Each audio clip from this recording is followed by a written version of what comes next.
when Frederic Chopin and his female partner George Sand, the famous author, went to the island of Mallorca in 1838 to get away from Paris. Chopin was dealing with his tubercular condition. Under doctor's orders, they told him to go to a warmer climate for a while, and they did. They stayed in a monastery in Valdemosa, and Chopin heard the monks chanting.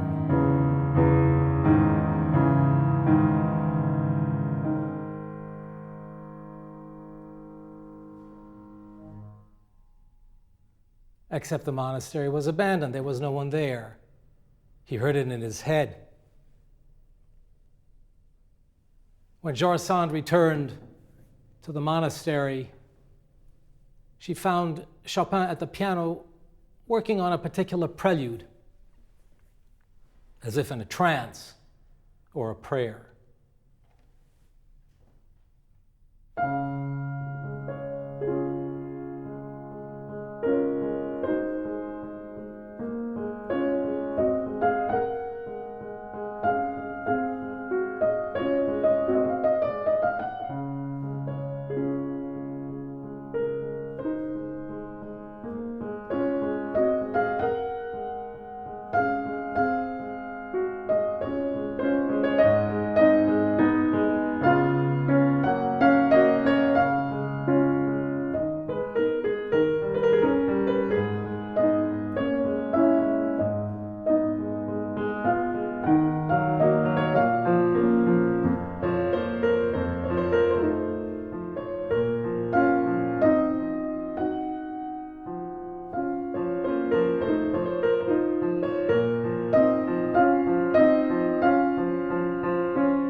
It was raining a lot during the time they were in Valdemosa, and they had a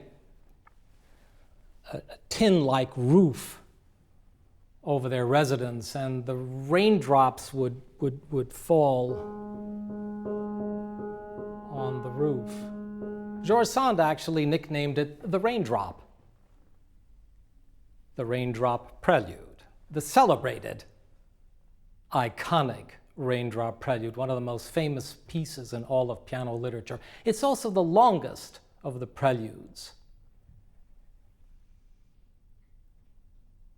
I tell you, dear friends, I'm playing this piece from the time I could reach an octave, and I'm still working on it. I'm still discovering things.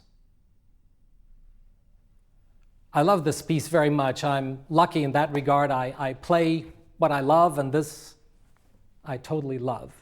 In fact, I don't think I've ever seen a description or a review of Chopin preludes without a specific mention of the Raindrop Prelude in the review or any kind of discussion about the preludes. The raindrop always comes up.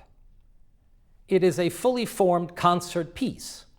It has an identifiable beginning section, middle section, and concluding section, yes? So these are things that we need to keep in mind. I'm going to offer some suggestions, only suggestions. These are my ideas after many, many years of working on this piece, on performing it, recording it, and so forth. Sometimes one feels differently about a passage or a whole page or something. This is completely fine and normal. Now, one of the big subjects in performing this piece is to consider the tempo. Chopin writes sostenuto. Sostenuto, of course, means to sustain. It also means a legato line, right? And it can mean, and it does mean, slower. Well, what is slower to me? What is slower to someone else? I would recommend, of course, to practice this piece, goes without saying, performance practice in front of an audience, even I would say time yourself. Take the pace that you're comfortable with. People have asked me questions, can I play this slow? Of course you can, and you should, if that's how you feel about it. Is that where you want to be with this piece? Yes? And there are splendid renditions on YouTube. I tell you, if you're playing this also around some faster pieces, or if you're playing the preludes, Opus 28, number 14 is a virtuoso piece, 15 is a raindrop, 16 is a enormous virtuoso piece, and pianist wants to take 15 at a slow, the raindrop at a slow pace and take your time. By all means, it's even refreshing in that regard. I personally play the Raindrop Prelude as a standalone concert piece. Many times I start a concert with it, or I'll end a concert with it. So for me personally, as a standalone piece, it should have a certain movement. And this is, as I say, it's a very individual and personal thing. There's no right or wrong. It's just how what is right for you is important. Now, let's look at the beginning. Here we have, you will see right away what I did. 5, 3, 2, switch to 1. You have all the time. Why? Because the second finger has a more finer, ein Feinschmecker touch, yes? So, you can also play with a thumb if you want.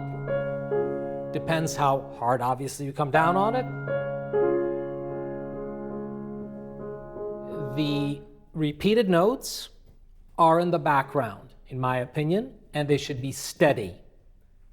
Now, okay, sometimes, as I say, you're going into a gesture, you're going into some bravura situation, and you move that along, it's fine.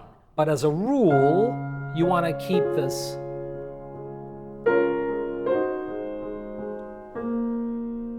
You can even take ein Schluck Luft. We have it some in German here. A breath of air.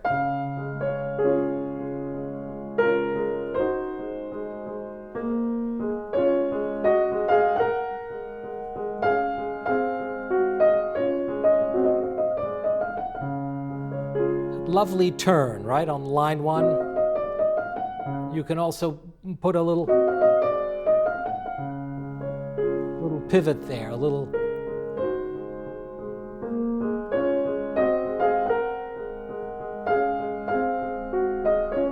Okay. I think in this piece it's important to hear it vertically. What does it mean? Let's just play the left hand alone.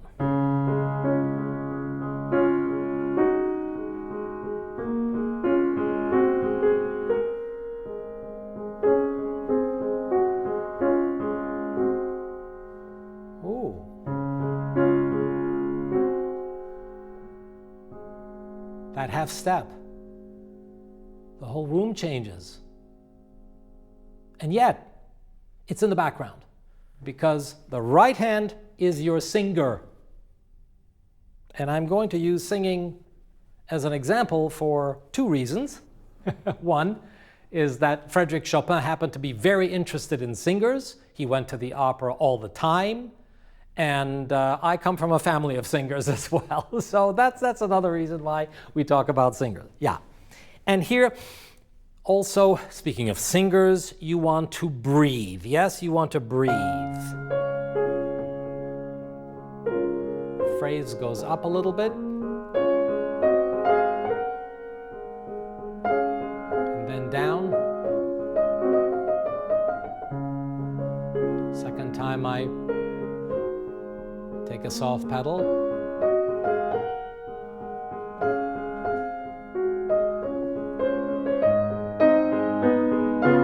I call this the development section. Now, I like to think we're going somewhere.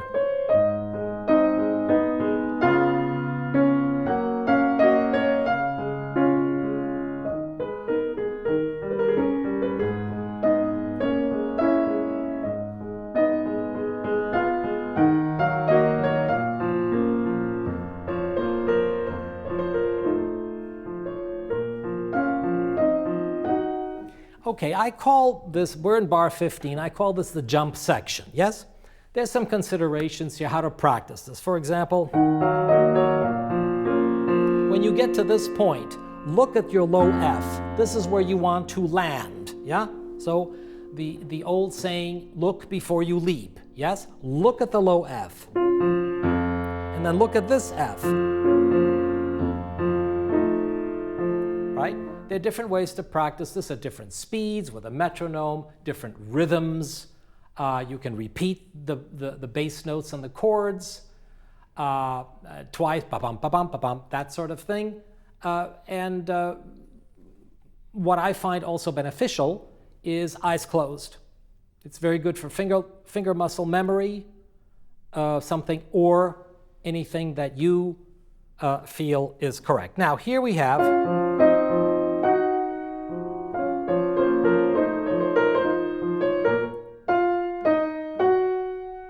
the left hand comes up to the right hand and you have a duet. You're almost flying in formation, right?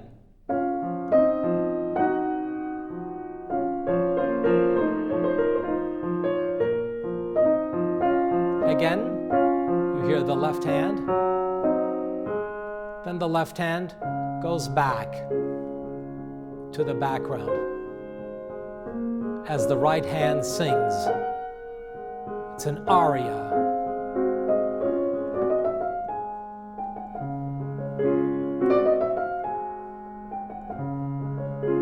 Here's another turn at the bottom of the first page. And at the end of the piece, you have, right? So again, record yourself. How do you want this to sound? Okay, so we have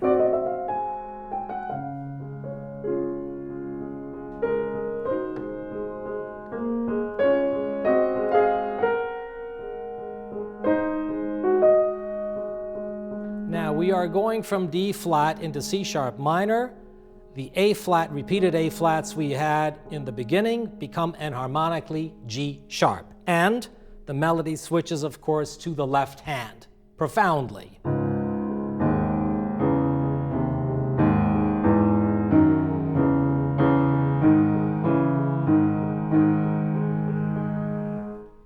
And the repeated notes in this case, in the right hand, are in the background. Now, your melody is this. More specifically, it's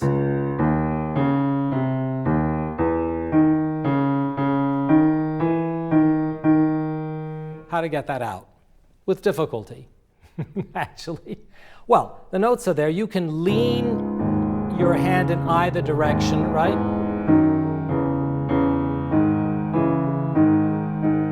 Another very interesting way, believe it or not, is to think it. Think of what you want your esteemed audience to hear. And when you think it, it will happen. Call it in German eine Ausstrahlung, radiating, telepathy. It's an interesting phenomenon. I found that.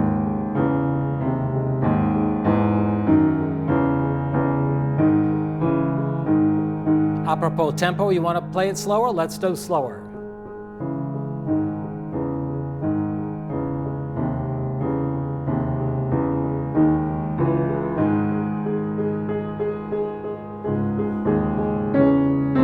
Here the right hand matches the left hand. Emphasis.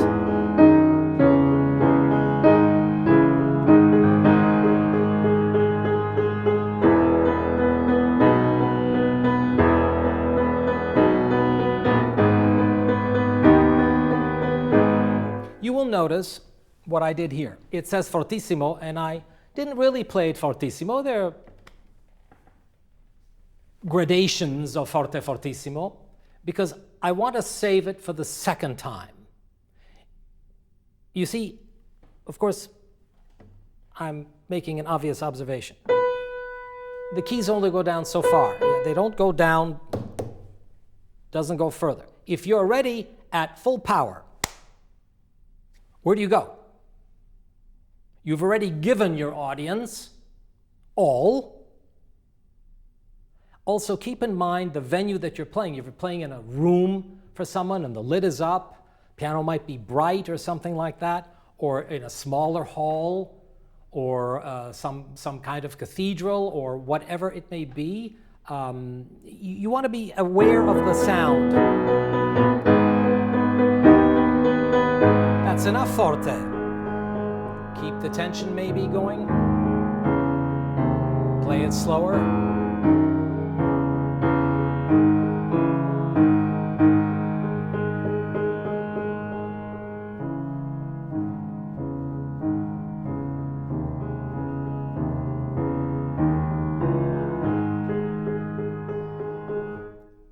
Something that I've had to watch is if something gets louder, it doesn't mean faster, of course. If something is more piano, it doesn't necessarily mean slower. So you want to keep this steady.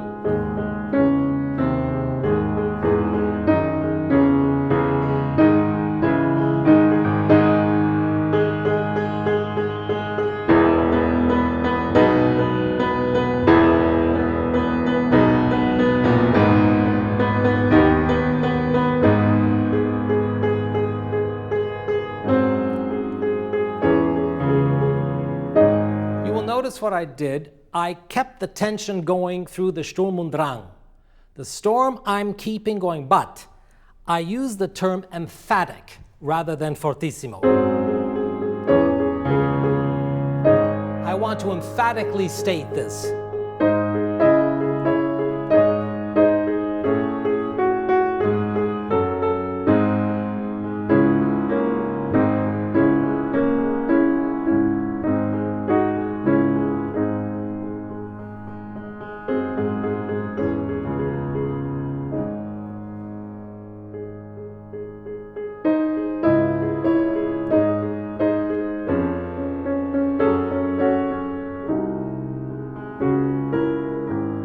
Now, let's play what says in the music. It says piano. Let's have that. So after this...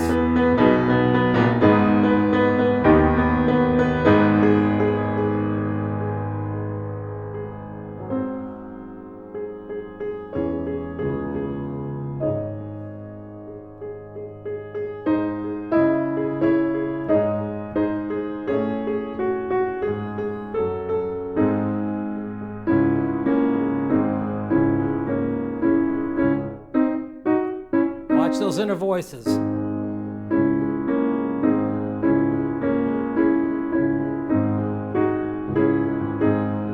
Now.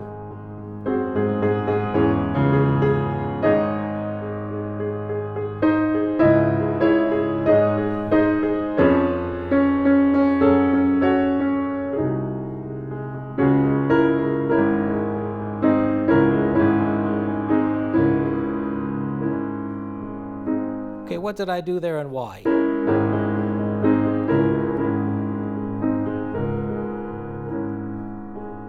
It comes 3 times, maybe play them differently. I'm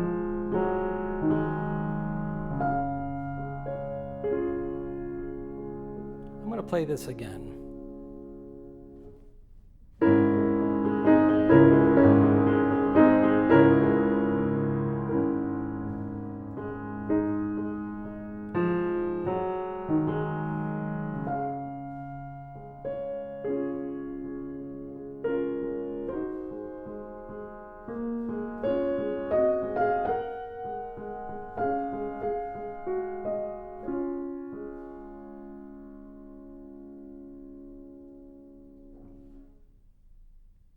We've come out of the storm. The storm is over. The sun is shining. It's going to be okay.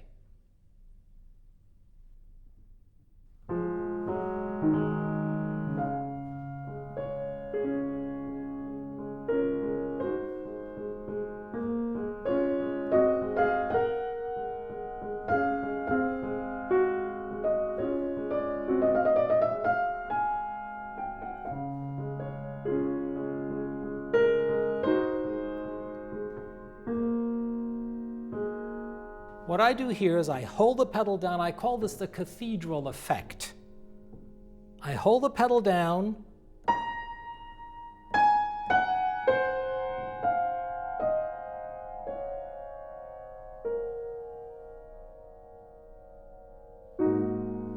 You will notice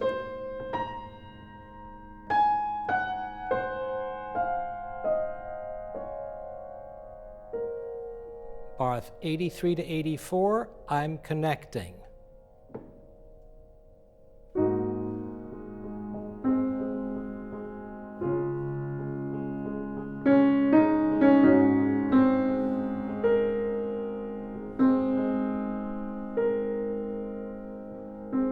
Why am I repeating this? Because it's important.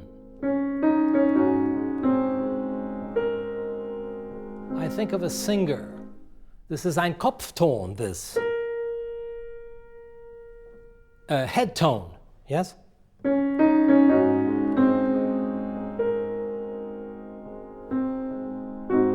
Top line.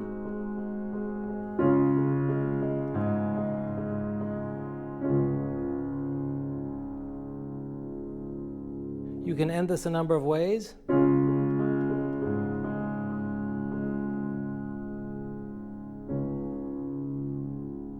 Or go to the last note and then wait.